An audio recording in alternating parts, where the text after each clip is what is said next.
Chapter 8, What Happened to the Soldiers, with Amanda, Conversation with Dan Miller. I went with Ollie. He was headed for the storage area. As we passed the cooler, he grabbed a beer. Ollie, what is it? I want you to see it. He pushed through the double doors. They slipped shut behind us with a little backwash of air. It was cold. I didn't like this place, not after what had happened to Norm. A part of my mind insisted on reminding me that there was still a small scrap of dead tentacle lying around someplace. Ollie let the blouse drop from the lens of his light. He trained it overhead. At first, I had an idea that someone had hung a couple of mannequins from one of the heating pipes below the ceiling, that they had hung them on piano wire or something, a kid's Halloween trick. Then I noticed the feet, dangling about 7 inches off the cement floor. There were 2 piles of kicked-over cartons. I looked up at the faces and a scream began to rise in my throat because they were not the faces of department store dummies. Both heads were cocked to the side as if appreciating some horribly funny joke, a joke that had made them laugh until they turned purple. Their shadows thrown long on the wall behind them, their protruding tongues. They were both wearing uniforms. They were the kids I had noticed earlier and had lost track of along the way. The army brats from the scream. I could hear it starting in my throat as a moan, rising like a police siren, and then Ollie gripped my arm just above the elbow. Don't scream, David. No one knows about this but you and me, and that's how I want to keep it. Somehow I bit it back. Those army kids, I managed. From the Arrowhead Project, Ollie said. Sure. Something cold was thrust into my hand, the beer can. Drink this. You need it. I drained the can completely dry. Ollie said, I came back to see if we had any extra cartridges for that gas grill Mr. McVeigh has been using. I saw these guys. The way I figure, they must have gotten the nooses ready and stood on top of those 2 piles of cartons. They must have tied their hands for each other and then balanced each other while they stepped through the length of rope between their wrists. So that their hands would be behind them, you know? Then, this is the way I figure, they stuck their heads into the nooses and pulled them tight by jerking their heads to one side. Maybe one of them counted to 3 and they jumped together. I don't know. It couldn't be done, I said through a dry mouth. But their hands were tied behind them all right. I couldn't seem to take my eyes away from that. It could if they wanted to bad enough, David. They could. But why? I think you know why. Not any of the tourists, the summer people like that guy Miller, but there are people from around here who could make a pretty decent guess. The Arrowhead Project? Ollie said, I stand by one of those registers all day long, and I hear a lot.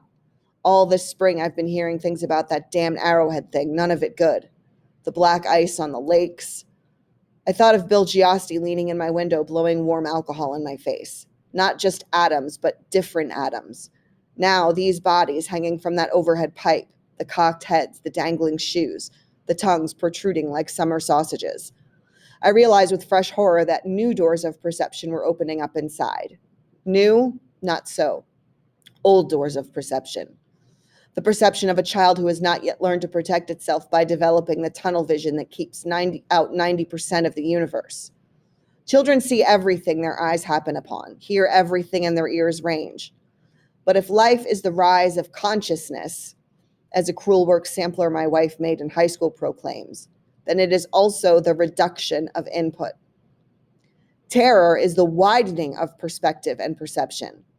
The horror was in knowing I was swimming down to a place most of us leave when we get out of diapers and into training pants. I could see it in Ollie's face, too. When rationality begins to break down, the circuits of the human brain can overload. Accents grow bright and feverish. Hallucinations turn real. The quicksilver puddle at the point where perspective makes parallel lines seem to intersect is really there. The dead walk and talk. A rose begins to sing. I've heard stuff from maybe 24 people, Ollie said. Justine Robards, Nick Tashai, Ben Michelson. You can't keep secrets in small towns. Things get out. Sometimes it's like a spring. It just bubbles up out of the earth and no one has any idea where it came from. You overhear something at the library and pass it on, or at the marina in Harrison. Christ knows where else or why, but all spring and summer I've been hearing Arrowhead Project, Arrowhead Project. But these two, I said, Christ, Ollie, they're just kids. There were kids in Nam who used to take ears. I was there. I saw it. But what would drive them to do this? I don't know. Maybe they knew something. Maybe they only suspected. They must have known people in here would start asking them questions eventually, if there is an eventually. If you're right, I said, it must be something really bad. That storm, Ollie said in his soft, level voice. Maybe it knocked something loose up there. Maybe there was an accident. They could have been fooling around with anything. Some people claim they were messing with high-intensity lasers and masers. Sometimes I hear fusion power. And suppose they ripped a hole straight through into another dimension. That's hogwash, I said. Are they? Ollie asked, and pointed at the bodies. No. The question now is, what do we do? I think we ought to cut them down and hide them, he said promptly. Put them under a pile of stuff people won't want. Dog food, dish detergent, stuff like that. If this gets out, it will only make things worse. That's why I came to you, David. I felt you're the only one I could really trust. I muttered. It's like the Nazi war criminals killing themselves in their cells after the war was lost. Yeah, I had the same thought. We fell silent, and suddenly those soft shoveling noises began outside the steel loading door again, the sound of the tentacles feeling softly across it. We drew together. My flesh was crawling. Okay, I said. We'll make it as quick as we can, Ollie said. His sapphire ring glowed mutely as he moved his flashlight. I want to get out of here fast. I looked up at the ropes. They'd used the same sort of clothesline the man in the golf cap had allowed me to tie around his waist. The nooses had sunk into the puffed flesh of their necks, and I wondered again what it could have been to make both of them go through with it. I knew what Ollie meant by saying that if the news of the double suicide got out, it would make things worse. For me, it already had, and I wouldn't have believed that possible. There was a snicking sound. Ollie had opened his knife, a good heavy job made for slitting open cartons, and, of course, cutting rope. You or me, he asked. I swallowed. One each. We did it. When I got back, Amanda was gone, and Mrs. Turman was with Billy. They were both sleeping. I walked down one of the aisles, and a voice said, Mr. Drayton. David. It was Amanda standing by the stairs to the manager's office, her eyes like emeralds. What was it? Nothing, I said. She came over to me. I could smell faint perfume, and oh, how I wanted her. You liar, she said. It was nothing, a false alarm. If that's how you want it. She took my hand. I've just been up to the office. It's empty, and there's a lock on the door. Her face was perfectly calm, but her eyes were lambent, almost feral, and a pulse beat steadily in her throat. I don't... I saw the way you looked at me, she said. If we need to talk about it, it's no good. The Turman woman is with your son. Yes. It came to me that this was a way, maybe not the best one, but a way nevertheless to take the curse off what Ollie and I had just done. Not the best way, just the only way. We went up the narrow flight of stairs and into the office. It was empty, as she had said, and there was a lock on the door. I turned it. In the darkness, she was nothing but a shape. I put my arms out, touched her, and pulled her to me. She was trembling. We went down on the floor, first kneeling, kissing, and could feel the quick thudding of her heart through her sweatshirt. I thought of Steffi telling Billy not to touch the live wires. I thought of the bruise that had been on her hip when she took off the brown dress on our wedding night. I thought of the first time I had seen her biking across the mall of the University of Maine at Orano, me bound for one of Vincent Harchin's classes with my portfolio under my arm. When we came down, some sort of creeping dawn had begun. The blackness outside the loopholes went reluctantly to dull gray, then to chrome, then to the bright, featureless, and unsparkling white of a drive-in movie screen. Mike Hatlin was asleep in a folding chair he had scrounged somewhere. Dan Miller sat on the floor a little distance away, eating a Hostess donut, the kind that's powdered with white sugar. Sit down, Mr. Drayton, he invited. I looked around for Amanda, but she was already halfway up the aisle. She didn't look back. Our act of love in the dark already seemed something out of a fantasy, impossible to believe even in this weird daylight. I sat down. Have a donut, he held the box out. I shook my head. All that white sugar is death, worse than cigarettes. That made him laugh a little bit. In that case, have two. I was surprised to find a little laughter left inside me. He had surprised it out, and I liked him for it. I did take two of his donuts. They tasted pretty good. I chased them with a cigarette, although it is not normally my habit to smoke in the mornings. I ought to get back to my kid, I said. He'll be waking up. Miller nodded. Those pink bugs, he said, they're all gone. So are the birds. Hank Vannerman said the last one hit the windows around 4. Apparently the wildlife, is a lot more active when it's dark. You don't want to tell Brent Norton that, or Norm. He nodded again and didn't say anything for a long time.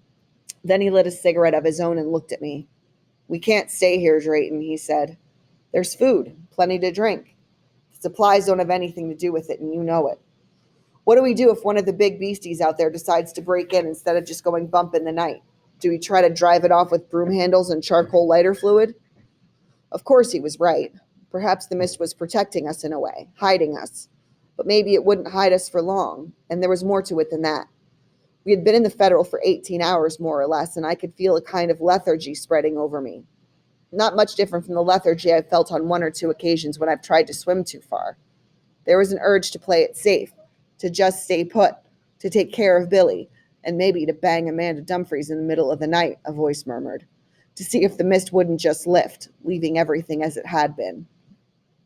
I could see it on the other faces as well, and it suddenly occurred to me that there were people now in the Federal who probably wouldn't leave under any circumstance.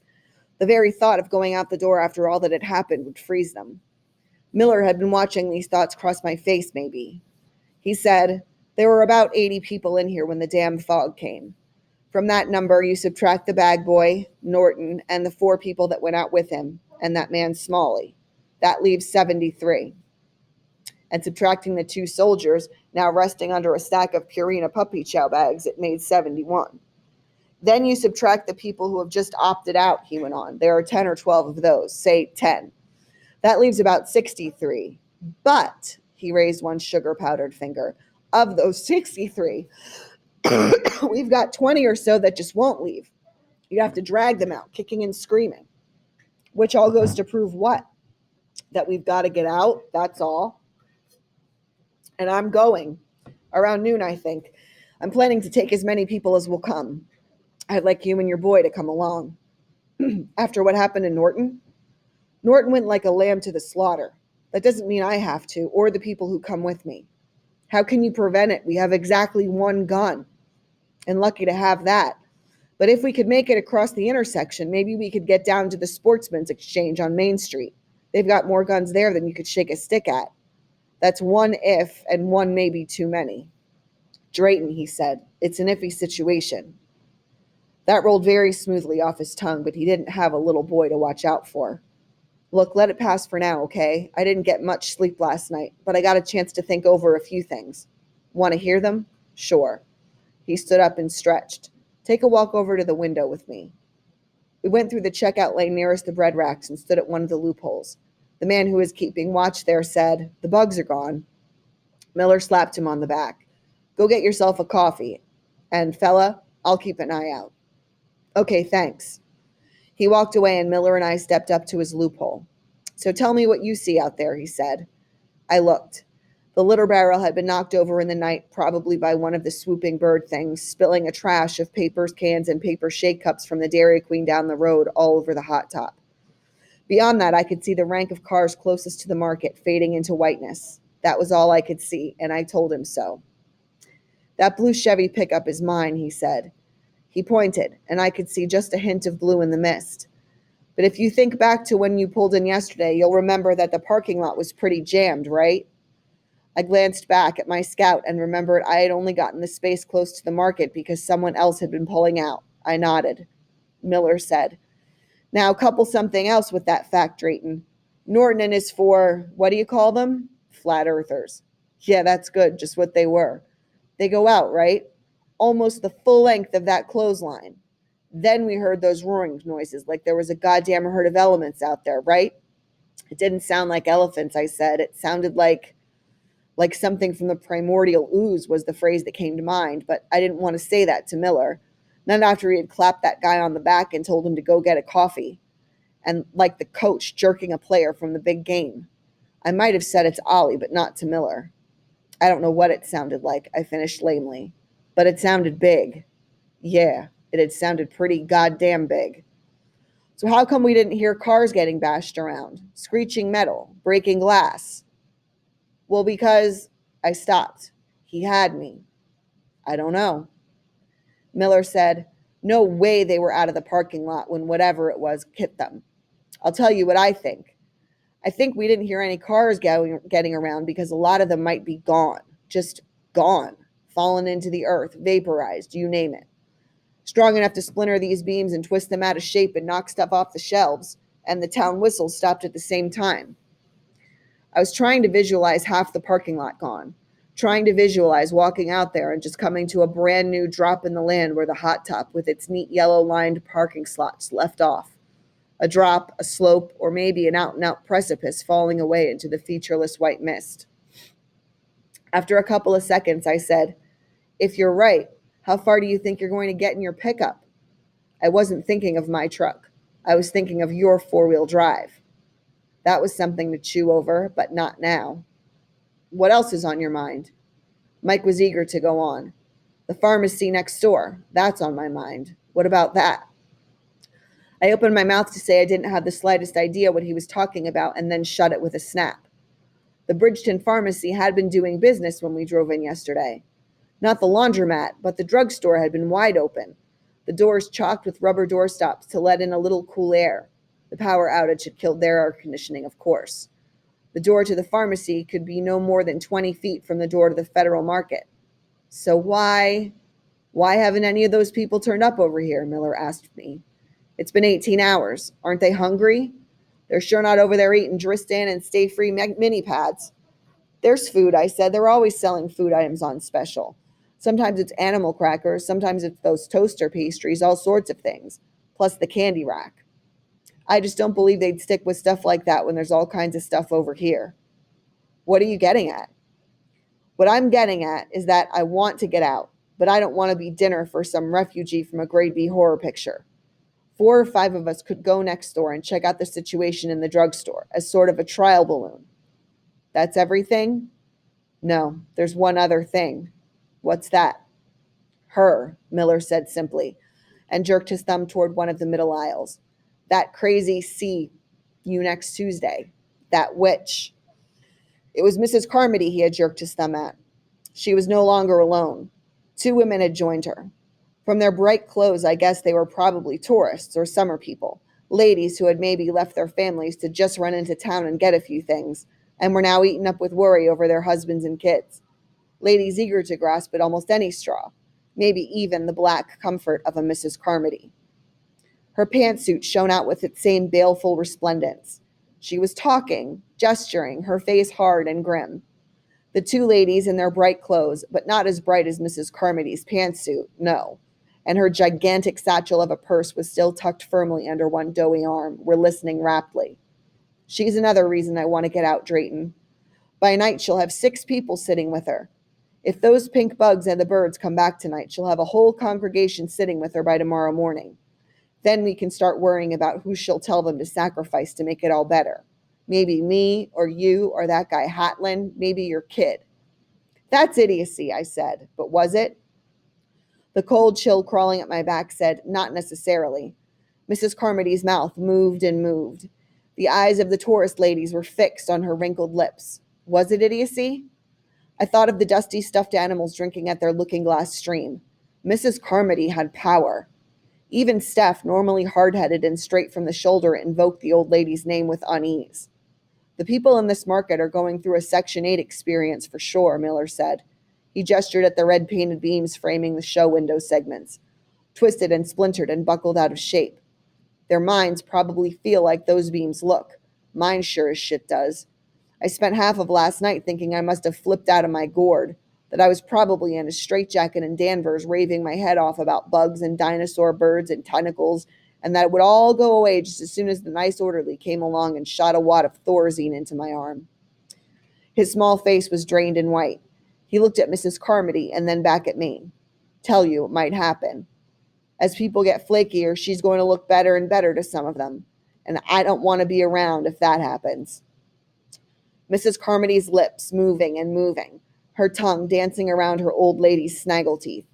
She did look like a witch. Put her in a pointy black hat and she would be perfect. What was she saying to her 2 captured birds in their bright summer plumage?